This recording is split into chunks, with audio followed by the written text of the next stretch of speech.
Kalau besok dunia kiamat, satu-satunya hal yang kutakutkan adalah tawa anakku berhenti. Namaku Mafuyu, 31 tahun, ayah satu anak, mantan pro player game VR yang sekarang lebih sering ganti popok daripada ganti senjata. Aku nggak suka pahlawan. Mereka terlalu bersih, terlalu siap.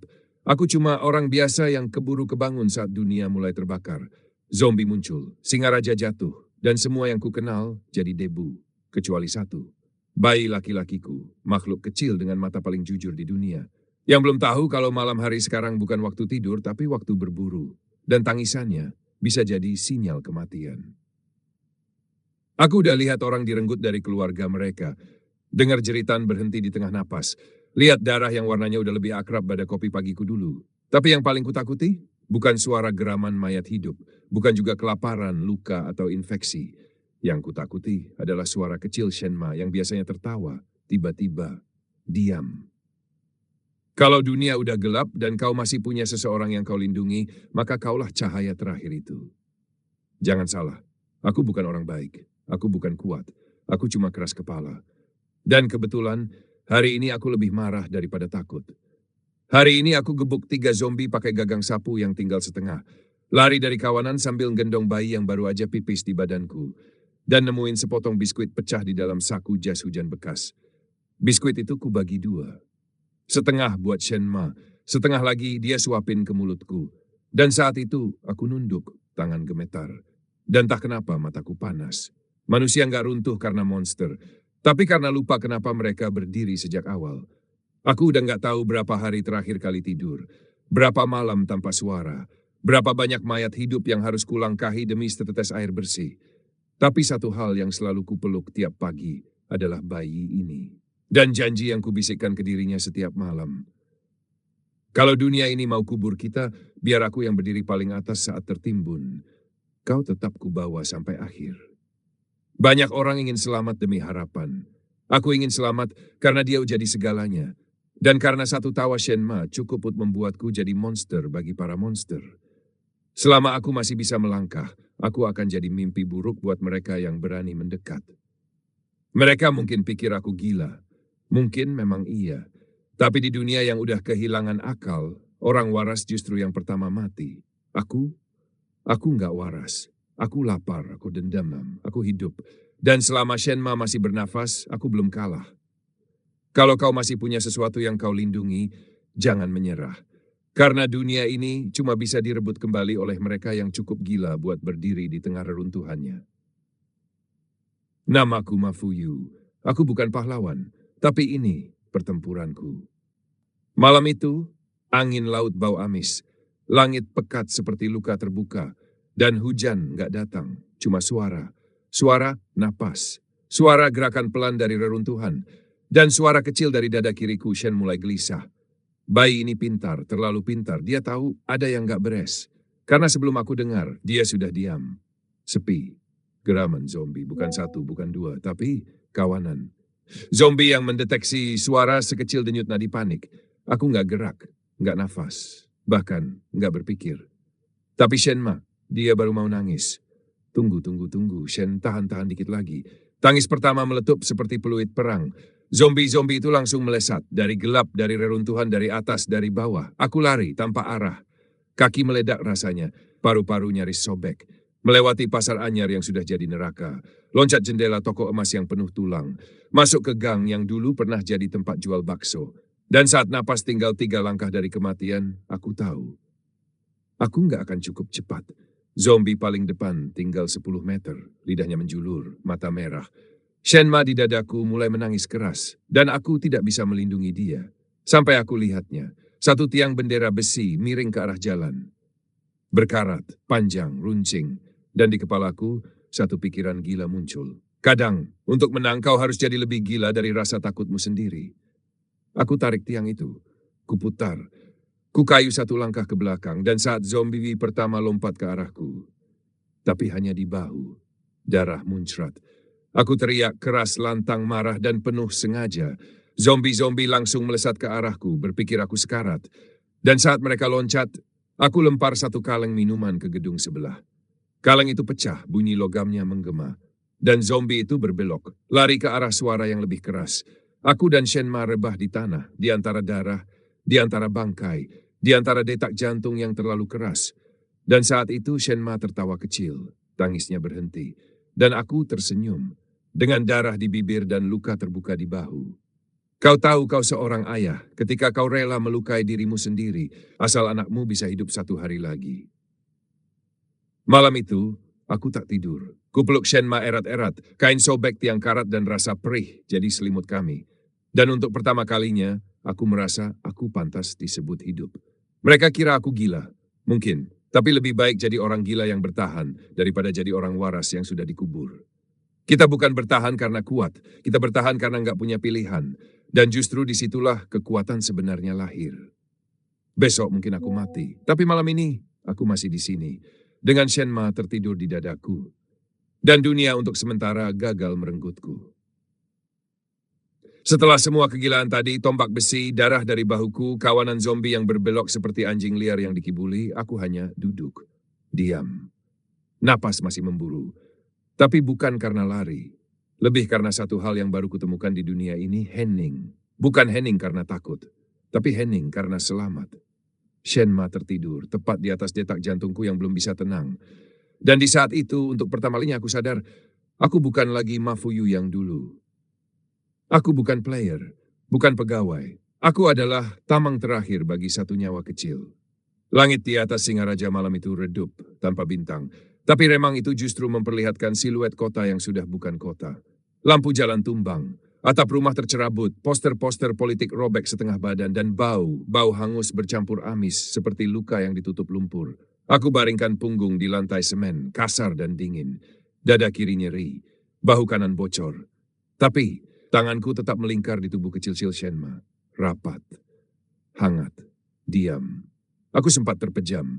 Bukan tidur, karena tidur adalah kemewahan. Yang kulakukan hanya memejamkan rasa takut, menahan dunia agar tidak masuk terlalu cepat. Tapi saat fajar mulai mengintip dari sela-sela puing, aku dengar suara lain. Tapi bukan langkah zombie, langkah ini berat, tertahan, bernafas. Aku buka mata. Tanganku refleks menggenggam linggis. Shenma aku tarik sedikit ke sisi kiri di bawah tubuhku, dan aku tunggu, diam-diam dengan tubuh berdarah dan hati penuh prasangka. Kadang yang paling menakutkan bukan mereka yang kehilangan akal, tapi mereka yang masih punya pikiran. Langkah itu makin dekat, suaranya seperti sepatu bot di atas kerikil. Lambat, tidak ragu, tapi tidak terburu-buru. Aku bangkit setengah duduk, mata tajam. Lalu dia muncul. Satu siluet, tinggi, kurus, tangan kosong. Wajah gelap karena bayangan. Aku nggak bicara, dia juga tidak. Beberapa detik berlalu seperti ujian kesabaran. Lalu dia angkat tangan. Satu saja, pelan, tapi mataku langsung menyisir pinggangnya. Parang. Dan itu cukup untuk memicu amarah lamaku. Kalau kau datang dengan senjata, kau bukan teman. Kau hanya belum menemukan musuh. Tapi sebelum aku lompat, sosok itu bicara. Suaranya berat, parau, tapi tidak mengancam. Lu, bawa bayi? Aku diam. Tak ada yang kusebutkan. Dia mendekat sedikit. Tangan kanan masih terangkat, seolah sadar dia sudah masuk sarang singa berdarah. Tenang bro, gue juga bukan orang baik. Tapi kalau lu bawa anak segitu kecilnya sendirian, lu bukan musuh gue. Dan tiba-tiba, aku percaya, bukan karena kata-katanya, tapi karena dia berhenti cukup jauh. Karena dia nggak nafsu, karena dia tampak lapar, tapi tetap manusia. Kadang satu kalimat jujur bisa lebih tajam dari pedang. Aku nggak turunkan linggis, tapi aku duduk lebih santai. Dia menunduk, melemparkan satu kotak kecil ke arahku. Coklat batangan masih utuh. Dia bilang, itu sisa jatah gue semalam, tapi kayaknya lebih butuh di tangan lu. Aku ambil, nggak langsung dimakan. Tapi aku balas angguk, dan untuk pertama kalinya aku merasa bertemu seseorang yang gak ingin aku mati. Di dunia baru ini, kebaikan bukan barang murah. Kalau kau temukan satu simpan, tapi jangan pernah lengah. Aku masih belum tahu siapa dia, belum tahu namanya. Tapi pagi itu, di antara luka, debu, dan sisa kemarin, aku dapat sesuatu yang lebih langka dari senjata, lebih penting dari perban, dan lebih hangat dari api. Kepercayaan. Setelah dunia ini berubah jadi kuburan terbuka, kepercayaan bukan lagi soal sopan santun, tapi soal siapa yang belum sempat menusukmu dari belakang. Tapi pria itu, yang tadi pagi melemparkan coklat ke arahku, nggak langsung masuk daftar hitam di kepalaku. Dia tetap jaga jarak, tetap diam, dan punya tatapan kosong yang familiar. Tatapan orang yang sudah kehilangan terlalu banyak untuk bisa marah lagi. Namanya Bambang. Nama yang terlalu biasa untuk dunia yang sudah nggak masuk akal. Mungkin justru itu yang bikin aku percaya. Kami berjalan bersama. Nggak banyak bicara. Cuma ganti-gantian menggendong Shenma. Ya, aku tahu betapa gilanya itu. Tapi ada sesuatu di cara dia memegang anakku. Perlahan, hati-hati. Seperti dia pernah punya sesuatu yang kini cuma jadi bayangan.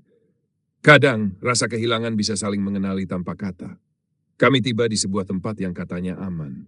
Bekas bengkel motor, pintu dijepit plat besi, jendela ditutup papan kayu dan seng. Tapi yang bikin aku ragu bukan tempatnya, melainkan orang-orang di dalamnya.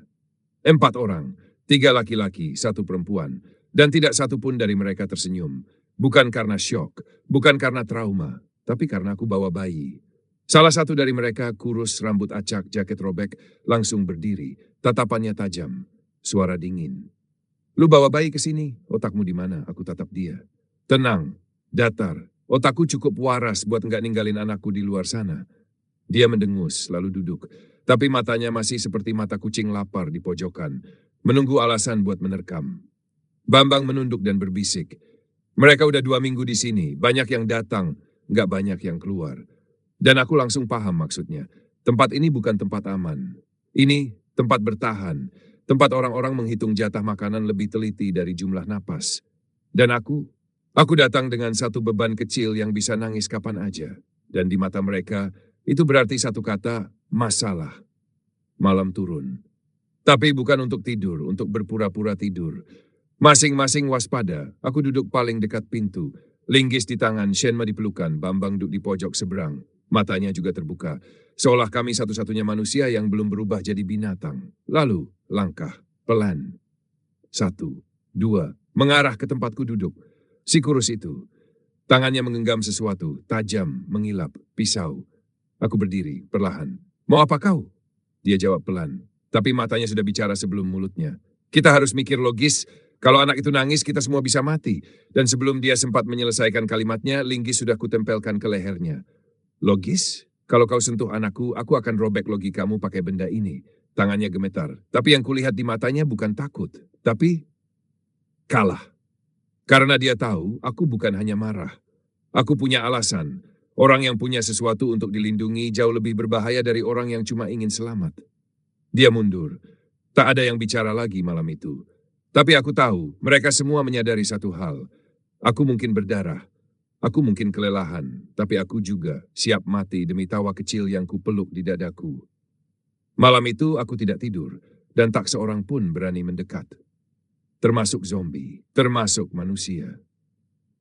Ketika dunia kehilangan nurani, manusia yang tetap punya hati dianggap ancaman. Namaku Mafuyu. Naku buhahon. Taku bukan pahlawan. Siapapun yang menyentuh anakku akan jadi sejarah.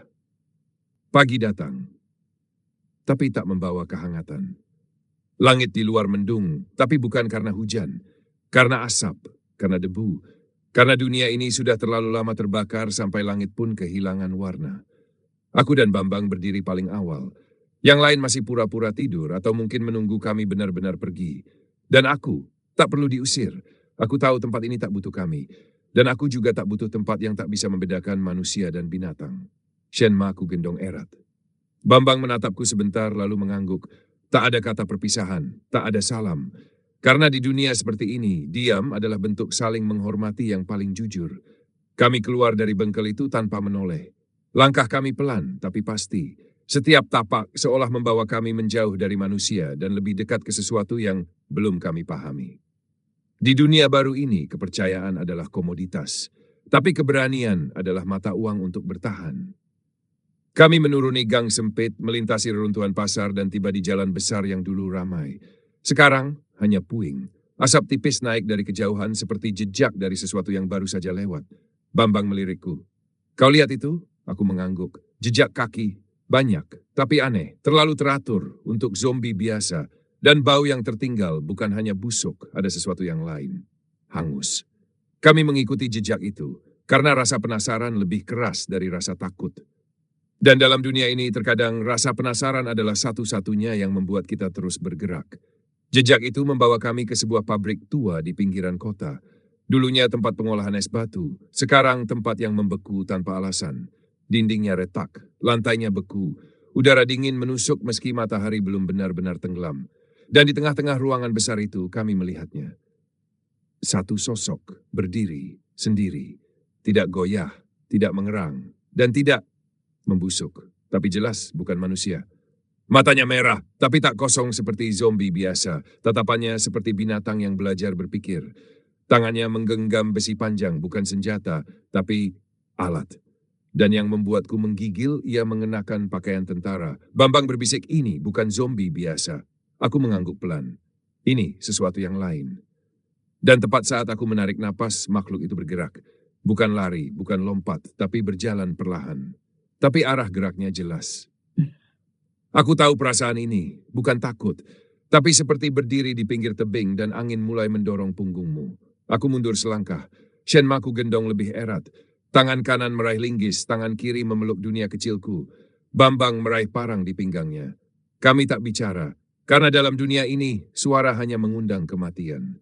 Makhluk itu berhenti 10 langkah dari kami, diam. Matanya mengarah padaku.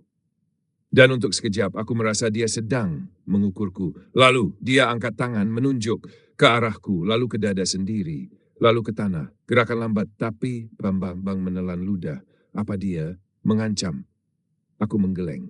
Bukan, dia sedang bicara. Kalau mayat sudah mulai berbicara, maka dunia ini benar-benar sudah berubah. Kami mundur, perlahan. Makhluk itu tak mengejar, hanya berdiri seperti patung, seperti tanda tanya. Dan di luar pabrik, angin mulai berubah arah, dingin, basah, dan di kejauhan, kabut mulai muncul dari arah timur. Hari ini, kami bertemu sesuatu yang bukan manusia, tapi juga bukan zombie. Dan untuk pertama kalinya, aku takut bukan karena aku bisa mati, tapi karena mungkin aku tidak mengerti lagi dunia ini. Ketika kematian mulai punya arah dan monster mulai punya tujuan, maka dunia sudah bergerak ke babak berikutnya. Namaku Mafuyu. Hari ini aku bertahan. Tapi mulai besok, aku harus belajar melawan sesuatu yang belum punya nama. Kabut itu datang diam-diam. Bukan seperti kabut pagi di gunung. Bukan putih lembut seperti embun. Tapi kelabu ketat seperti asap dari luka yang belum sempat ditutup. Aku dan Bambang berdiri di luar pabrik menatap ke arah timur. Di mana matahari biasanya lahir, kini digantikan siluet bayangan tak berbentuk. Shenma mulai rewel. Tangisnya tidak keras. Tapi matanya menyiratkan hal yang tidak bisa dikatakan, seolah dia tahu, dan aku percaya. Karena anak kecil seringkali lebih peka dari orang dewasa yang kebanyakan alasan. Kadang, dunia nggak kasih peringatan pakai suara, tapi pakai rasa, dan kita seringkali terlalu keras kepala untuk mempercayainya. Kami cari perlindungan. Satu rumah kosong, separuh atapnya runtuh, tapi cukup untuk menyembunyikan satu ayah, satu bayi, dan satu orang asing yang mulai terasa seperti saudara. Di dalam rumah itu, kami diam, menunggu, mendengar, dan akhirnya melihat. Kabut menyelimuti jalan, pelan. Satu demi satu suara hilang, burung tak ada, angin diam, dunia seperti menahan napas. Dan dari dalam kabut itu sesuatu muncul. Bukan zombie, setidaknya bukan yang kukenal. Mereka bergerak cepat tapi senyap. Matanya menyala samar, seolah kabut bukan menutupi mereka, tapi menghidupi mereka. Dan mereka bukan mencari mangsa. Mereka mencari sesuatu. Seseorang. Aku peluk Shenma lebih erat. Bambang menatap ke arahku. Kami tak perlu bicara, kami tahu. Kami sedang dilacak. Malam itu, kami bertahan. Kami tak bergerak, bahkan napas kami dikurung di tenggorokan. Dan ketika makhluk-makhluk itu akhirnya lenyap ke arah barat, aku tahu, ini bukan tentang bertahan di antara zombie biasa lagi. Ini tentang sesuatu yang lebih besar, lebih tua, dan lebih terorganisir. Dulu aku takut pada yang mati tapi belum tenang. Sekarang, aku takut pada yang hidup tapi tidak lagi waras. Pagi berikutnya aku keluar sebentar, sendiri. Hanya untuk mengecek keadaan. Dan di tengah jalan aku menemukan mayat. Manusia, leher sobek, tapi bukan digigit. Lukanya bersih, tajam, seperti dipotong oleh sesuatu yang tahu anatomi manusia lebih baik dari dokter. Di dadanya terukir satu huruf dengan darah.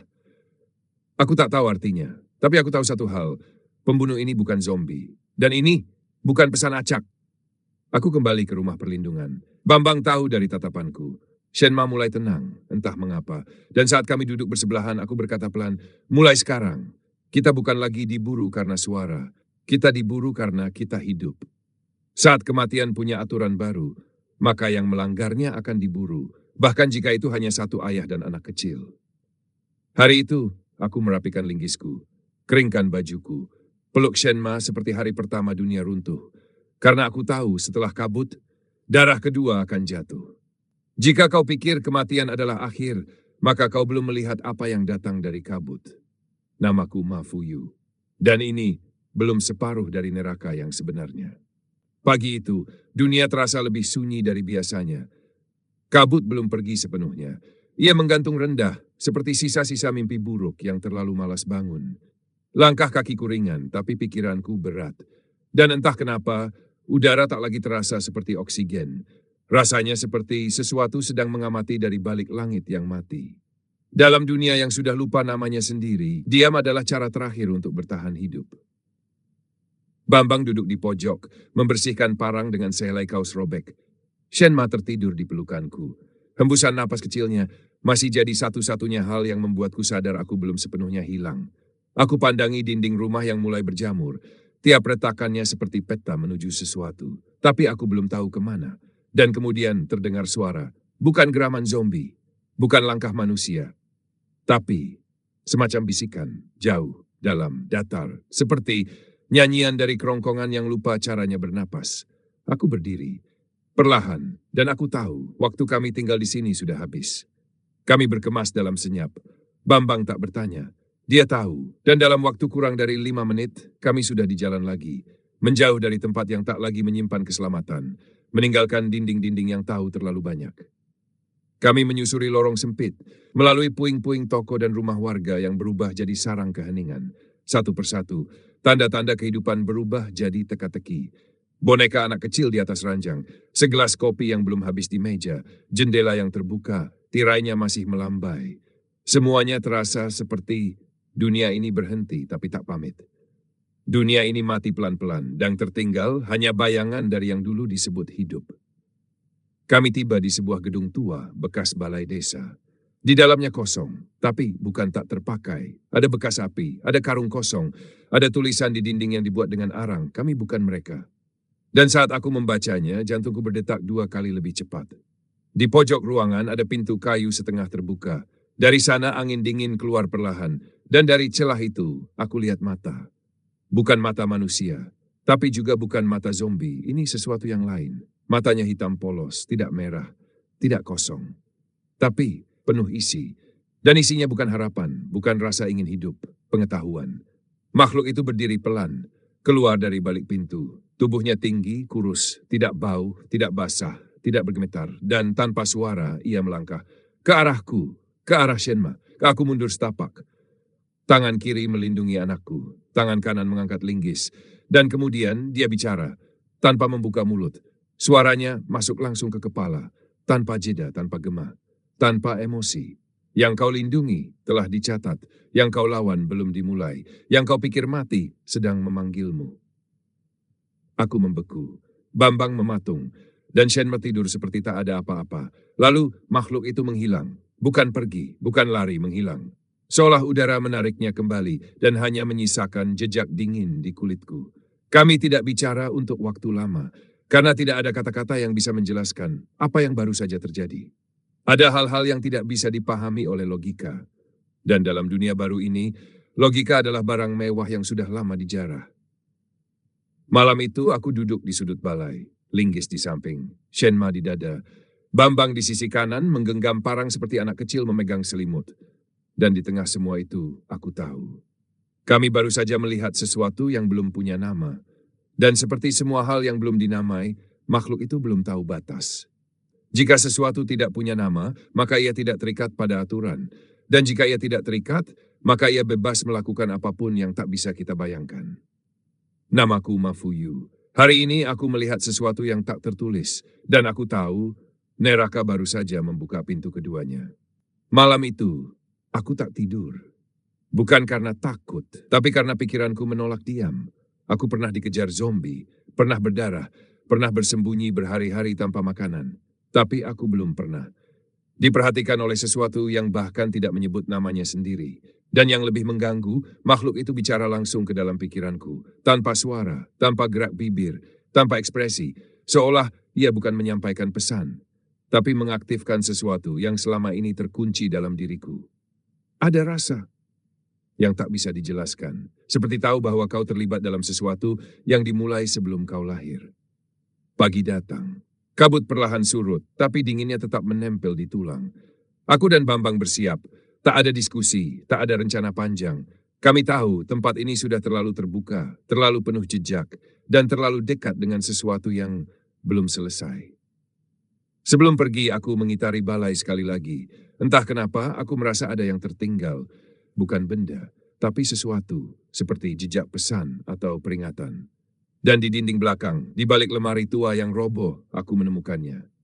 Secari kertas, terlipat rapat, dibungkus plastik, dijahit ke dalam bekas luka. Ya luka, bekas darah di dinding menunjukkan kertas ini bukan ditinggalkan tapi disembunyikan di dalam tubuh seseorang. Dan sekarang, ia ada di tanganku.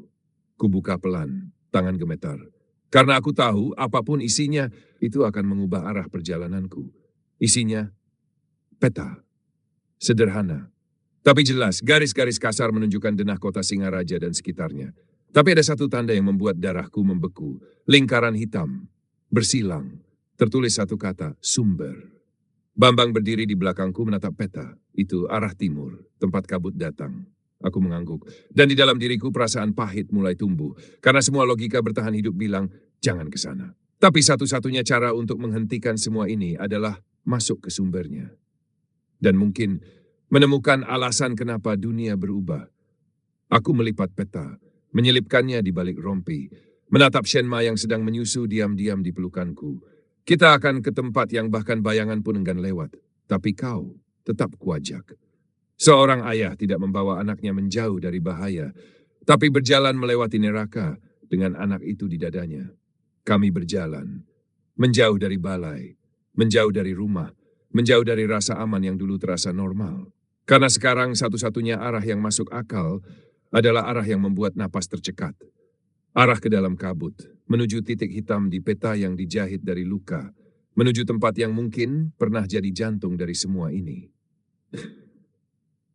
Jika seseorang menjahit peta ke dalam tubuhnya, maka tempat yang ditunjukkan bukan sekadar lokasi, tapi rahasia. Namaku Mafuyu. Hari ini aku menemukan arah.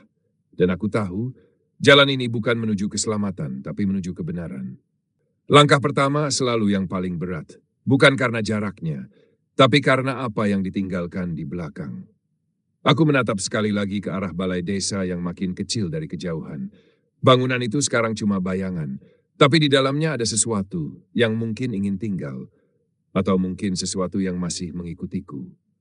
Kadang, rasa takut tidak tinggal di depan kita, tapi berjalan persis di belakang, meniru langkahmu, menunggu saat kau berhenti. Kabut mulai tipis, tapi tanah masih lembab. Langkah kami meninggalkan jejak, dan di dunia seperti ini meninggalkan jejak, bukan kebodohan, itu undangan. Tapi aku sudah tidak bisa berpikir seperti pelarian, karena hari ini aku adalah pencari.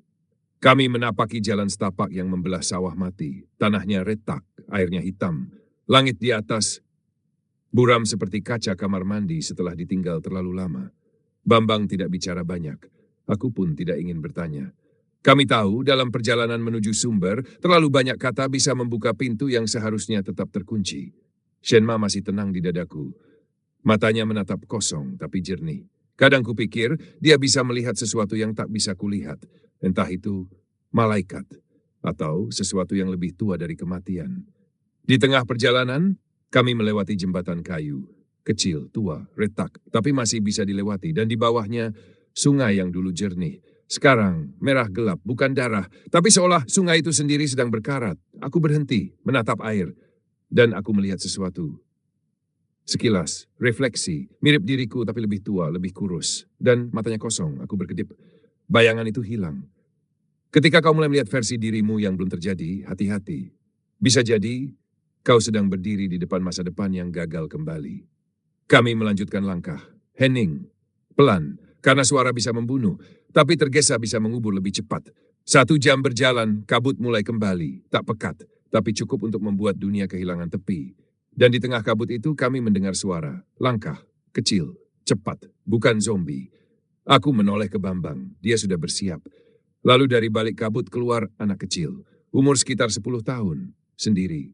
Tangan kosong, wajahnya penuh debu, tapi matanya bukan mata anak-anak, matanya kosong, tapi terjaga. Dia berdiri menatap kami, tak bergerak, tak bicara. Aku melangkah pelan. Shenma tertidur di dadaku. Siapa namamu? Anak itu diam. Kemudian ia menunjuk dada Bambang. Lalu mulutnya berbisik. Dia akan mati duluan. Bambang langsung menegang. Aku menahan napas. Siapa yang mengajarimu bicara seperti itu? Anak itu tersenyum, tapi bukan senyum bocah. Itu senyum yang tidak punya masa kecil. Aku tidak diajari. Aku hanya mengulang apa yang mereka bisikkan dari dalam kabut. Dan sebelum aku sempat bergerak, anak itu menghilang. Bukan berlari, bukan mundur. Seolah dia tak pernah ada. Seolah kabut menciptakannya hanya untuk satu pesan. Bambang terduduk, parangnya jatuh ke tanah, wajahnya kehilangan warna. Aku tidak bicara, karena dalam hatiku aku tahu, kabut tidak cuma menyembunyikan musuh, tapi juga masa depan. Dan barusan, kami baru saja melihat coplikan. Kadang ancaman paling nyata bukan datang dari mulut monster, tapi dari mulut kecil yang berkata terlalu benar. Kami tak lanjut hari itu. Kami berteduh di bawah pohon tua, punggung bersandar, mata tetap terbuka, karena tidur bukan pilihan. Dan sebelum malam menelan langit sepenuhnya, aku menatap Shenma. Tangannya kecil, nafasnya tenang, tapi di dalam jantungnya aku tahu dia sedang memeluk harapan terakhir dunia ini. Perjalanan ke sumber bukan tentang arah, tapi tentang kesiapan. Karena semakin dekat, dunia bukan lagi tentang hidup dan mati, tapi tentang apa yang masih tersisa setelah keduanya habis. Namaku Mafuyu. Hari ini aku melangkah, dan kabut mulai bicara padaku. Malam datang seperti biasa, diam, tebal, tidak minta izin. Kabut belum sepenuhnya pergi, tapi sekarang ia bukan lagi ancaman. Ia jadi semacam kulit tipis dunia ini, selalu ada, tapi tak bisa ditarik, tak bisa dibuka. Seolah dunia yang sekarang memang butuh diselubungi sesuatu, agar kita tak terlalu jelas melihat betapa buruknya isi dalamnya. Ada alasan kenapa luka ditutup kain, bukan untuk menyembuhkan, tapi agar orang lain tak takut saat melihatnya. Kami melanjutkan perjalanan saat langit mulai kelabu jingga. Tanah makin keras, langkah makin berat. Bambang masih diam sejak kejadian anak kecil itu, tapi langkahnya tetap mantap. Aku paham, kadang yang bikin kita diam itu bukan takut, tapi firasat. Dan pagi itu, firasat kami benar. Kami menemukannya. Sebuah bangunan terkubur sebagian dalam tanah. Dindingnya beton tua, retak tapi tidak runtuh. Catnya mengelupas, tapi pintunya masih tertutup sempurna.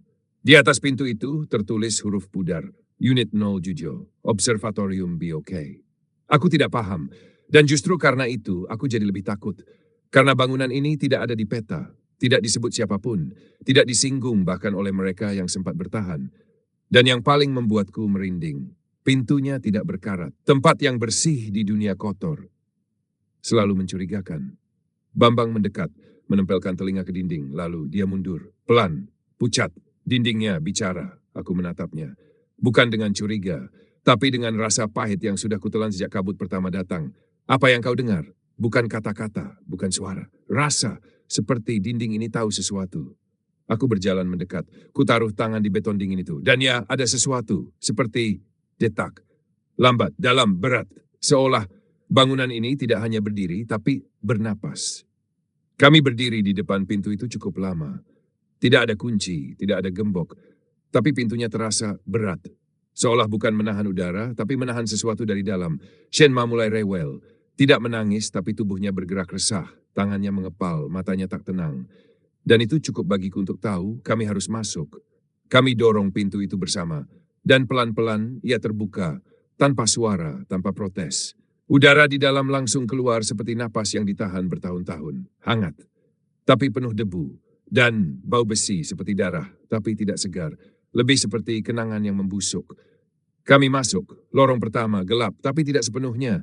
Lampu-lampu darurat masih menyala, kelap-kelip seperti denyut jantung sekarat. Dan di dinding ada lukisan tangan, bukan grafiti, tapi cetakan. Ratusan menempel acak, kecil, dewasa, besar, bersilang, mengarah ke satu titik. Pintu kedua. Kami melangkah makin dalam, dan suara mulai muncul. Bukan suara makhluk, tapi suara bisikan tanpa asal. Tak ada arah, tak ada bahasa, tapi nadanya menggoda, memanggil, seolah dinding ingin berbagi rahasia. Dan kemudian di ujung lorong kami melihatnya.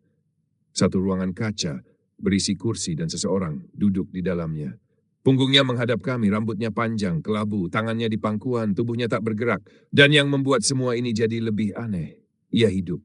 Napasnya naik turun, pelan, ritmis, dan ia tahu kami datang. Kadang, bahaya paling besar bukan datang dari makhluk yang mengaum, tapi dari yang duduk dan menunggu kita mendekat. Aku menatap Bamban. Dia menatapku balik. Tak ada yang bicara. Karena kadang kita tak perlu tahu siapa yang duduk. Tapi kita tahu, begitu kita masuk, semuanya tutup YouTube. Di dunia yang kehilangan aturan, tempat seperti ini bukan peninggalan, tapi perangkap. Dan di balik dinding yang berbisik, ada suara yang sudah terlalu lama menunggu untuk didengar. Namaku Ma Fuyu. Hari ini aku membuka pintu yang seharusnya tak dibuka. Dan aku tahu suara dari dalamnya sudah menyebut namaku.